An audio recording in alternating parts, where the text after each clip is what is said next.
This is Severe MMA. We're alongside George McManus, and you're 11-3 as an amateur, still going on. The defending GTFP welterweight amateur champion. You've got another title that you're actively defending as well, FCC. We'll talk about that in a little bit, but. Let's talk. There's not many amateurs with your experience now. 14 fights, 11-3, and still competing in the amateur. Yeah. Why have you taken this path? I just wanted to get as much experience in as I can while I'm still at the amateur level. Obviously, I think a lot of people are going pro way too early, and then messing it up that way and getting the losses on the scorecards. What you can't change once you've hit the pro levels. And I'm going to start because you're just 20 years old. Mm-hmm. That's 14 fights. When did let's look at the past a little bit. Yeah. How old were you when you first stepped in that cage? I was 5-2 C class MMA when I was 15. I started first fight when I was about about halfway through being 15-year-old, and I won most of them by submission as well.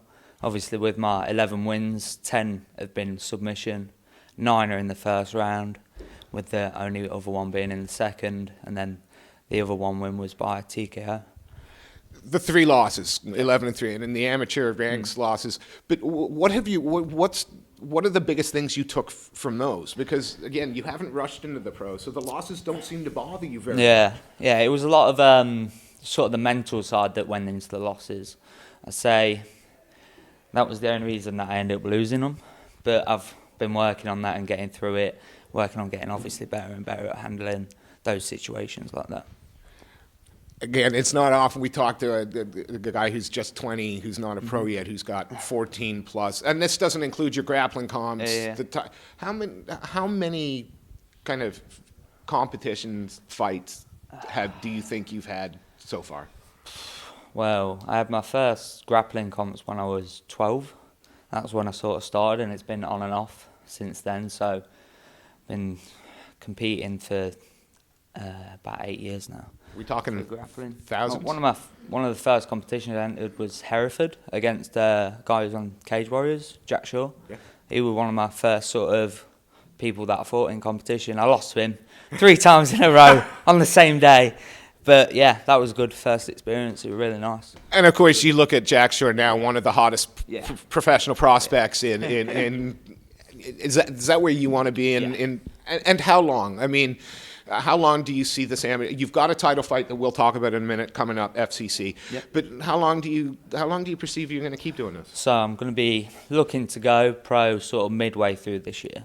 I'm going to come up and start smashing my way through that division and get up in the rankings and that. Same I have in amateur.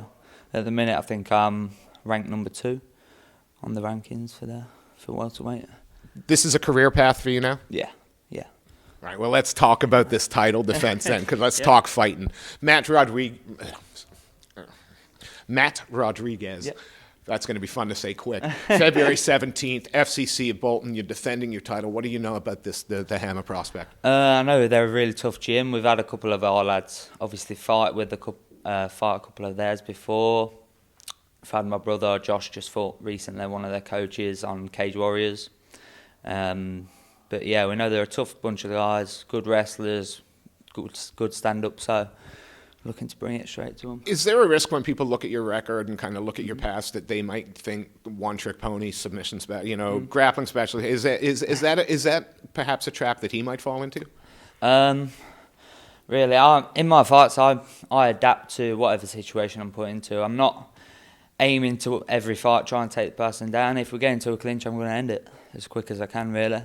It's their fault if they want to come into the clinch and play that game. It goes your way on February 17th. You go through Matt Rodriguez. Obviously, that's the last time you think you'll be defending the welterweight title. Are you starting to look at some of their pro champions and going, well, maybe I'm only a fight or 2 away from... Yeah, I'll be coming up straight in, trying to get as many fights as I can in the pro. Of course, Big Brother has had a chance to compete on shows like the big shows like Cage Warriors, as have you on the amateur undercards. How much of those experiences helped for when you do step up into the bigger? Do you think you're ready? Yeah. Are you ready to step up onto the Cage Warriors banners kind of main? Yeah, I don't think it'd be much of a difference in fight. I mean, I've been training with a lot of high-level guys at the minute. I'm always training, always trying to sort of stay at that level and keep up at the pace. And yeah, I've been finding it fine. I'm going to ask you a question that's going to put you on the spot, so you can beat me up afterwards. But looking at the UK pro welterweights now, the ones that aren't sort of UFC, but looking at the guys around the BAMMA, the Cage Warriors, do you see yourself walking through these guys? I can see myself doing very good against them. Yeah. I don't think I'll have too many problems. They're going to be tough fights, but I'll go out there and give it my all anyway. One more question. I'm going to ask you. A dream fight at the UK level. Is there an opponent that that's competing now, or someone you've competed with? Is there somebody that's the guy I really want to test with one day? It's hard to say at the minute. No, not really. I'm open to as many fights. I want to take obviously the higher ranked guys, people with better records. I'll be looking to go in and fight them. I don't just want to fight sort of fights that I know I'm going to walk through. I want to be competing with people of a good level as me. So one day we might see, UV Paul Daly on Bellator, UV MVP on Bellator, you and Leon Edwards on UFC. Again, do these, and you've been around these guys, because you've been at the events. Paul recently. I've got to ask, how much have those experiences? Because you've really had an opportunity to from such a young age to be in there with some and to train with some really top guys in the UK. Does that give you an advantage? Yeah, I think it's boosted my confidence a lot, training with them and seeing what my level is compared to theirs, and seeing sort of how far I've come inside of it. But yeah, it's helped out. The biggest events in the world, the UFCs, the Bellators, how long before you want to be knocking on those doors, realistically? I'd say, see how many fights in I get a good record going, and then start knocking on doors. No big rush. Are we talking 4 or 5 years? Is 24, 25? Is that too late, or is that right on track? That's about right on track, yeah. Either that or a little bit earlier even, yeah. As soon as I can. It's always a pleasure catching up with you. We've known you since you were a teenager, and watching the development and growth. I mean, I think a lot of people when you were younger, they looked at Josh because he was the older brother, but Josh has got some work to do to keep up with you now. If I'm talking to you in 2020, so in a couple of years' time, am I talking to the #1 ranked welterweight in the UK? Definitely. In Europe? Yeah, definitely. You heard it here. George McManus out of Leicester, First Legion, 11-3, soon to be 14-3, 13-3 before it's done. A name to keep an eye on, a prospect for sure. George, thank you so much for your time.